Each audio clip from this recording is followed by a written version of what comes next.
All right, let's dive into one of history's greatest unsolved puzzles. We're talking about a book that is mysterious, it's beautiful, and it's completely unreadable. A book that has stumped the absolute best minds on the planet for more than 100 years.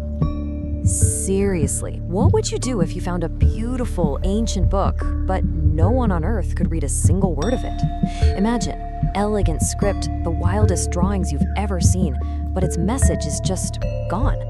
Well, this isn't some fantasy story. It's the very real mystery of the Voynich Manuscript. So, here's our main character in this whole detective story. It's a 240-page book, and you can find it right now at Yale University's Beinecke library.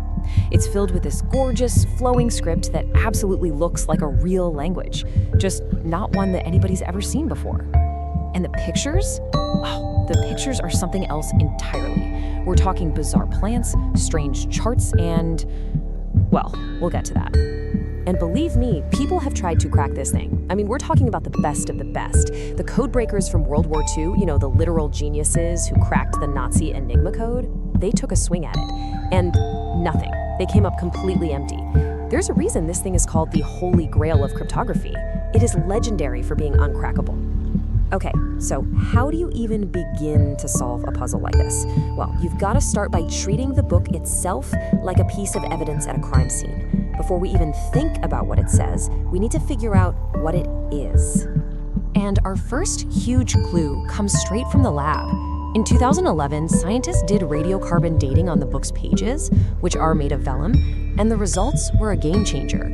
They found out the pages were made sometime between 1404 and 1438. And that one simple fact, well, it blew the whole investigation wide open. Seriously, that one date range was like a wrecking ball to a bunch of old theories. You know that popular idea that it was written by the 13th century philosopher Roger Bacon? Nope, can't be. He died way too early. Or what about the theory that the guy who found it, Wilfrid Voynich, just faked the whole thing in 1912? Debunked. This proves it. We're looking at a real, honest-to-goodness artifact from the early 1400s. So what do we know about its history? Man, this book has been on an adventure. After it was made in the 15th century, it eventually surfaces around the year 1600 in the court of the Holy Roman Emperor Rudolph II. And get this, he paid 600 gold ducats for it. That was a fortune. From there, it gets passed around, sent off to Rome, and then poof, it just vanishes for 200 years. Gone. Until it's found again in 1912.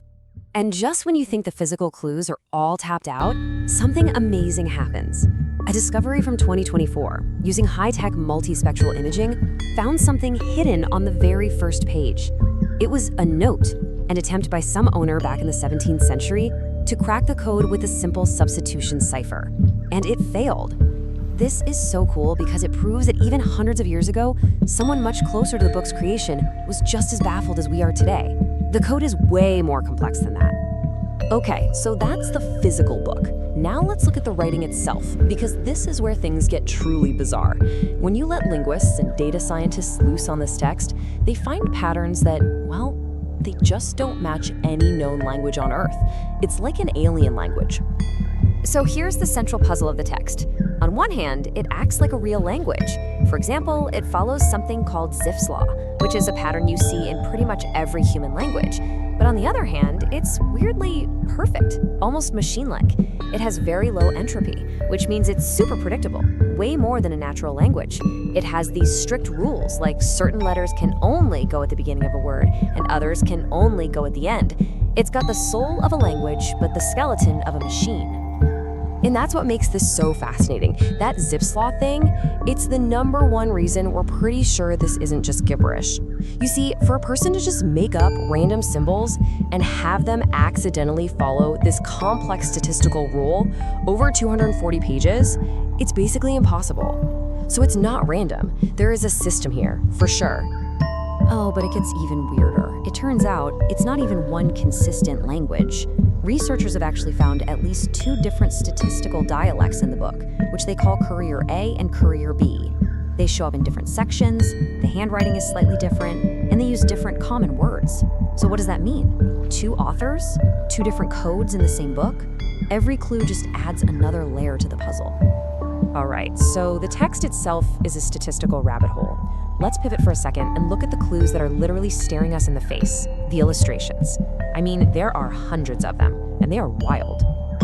And looking at the pictures, we can basically split the book into 6 different parts. You've got what looks like a section on plants, an herbal guide. Then there's an astronomical section with all these zodiac charts, a biological section, which is the weirdest one, a cosmological part with these abstract diagrams, a pharmaceutical section with jars and herbs, and finally, a section that looks like a bunch of recipes. But you guessed it, look closely at any of them, and nothing is what it seems. Yeah, take the plant section, for example. For 100 years, botanists have been scratching their heads trying to identify any of these plants, and they can't, because so many of them seem to be these bizarre Frankenstein plants. They'll have the roots of one plant, the leaves of a totally different one, and the flowers of a third, all stitched together. They look like they should be real, but they just aren't. But honestly, nothing compares to the biological section. This is hands down the strangest part of the book. It's just page after page of naked women hanging out in these pools of green liquid, and they're all connected by this super complex network of tubes and pipes. It's baffling, but the layout, it almost looks anatomical, like diagrams of our internal organs or something. Just what on earth is going on here? Okay, it's time. Let's put all of these clues together. We've got the physical book, the weird statistics of the text, and these absolutely bonkers drawings. And you know what? Some really exciting new theories suggest that we just might be on the verge of solving this thing. But to do it, we have to completely change the question we're asking. Here's the shift. For over a century, everyone's been asking, what does the book say? But what if that's the wrong question? What if the real question is, why?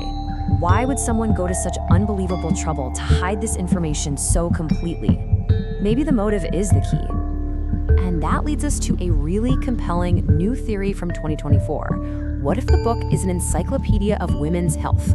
Think about it.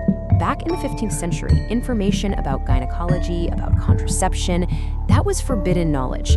It was called women's secrets, and it was often suppressed by the church and kept away from male doctors. Now that is a powerful, maybe even life-or-death reason to create an unbreakable code. And if that's true, suddenly those bizarre biological drawings click into place. They're not women in pools. They're metaphors, symbolic diagrams of the female reproductive system. The tubs are organs, the pipes are fallopian tubes. It all starts to make sense. But okay, that's the why. That still leaves the biggest question.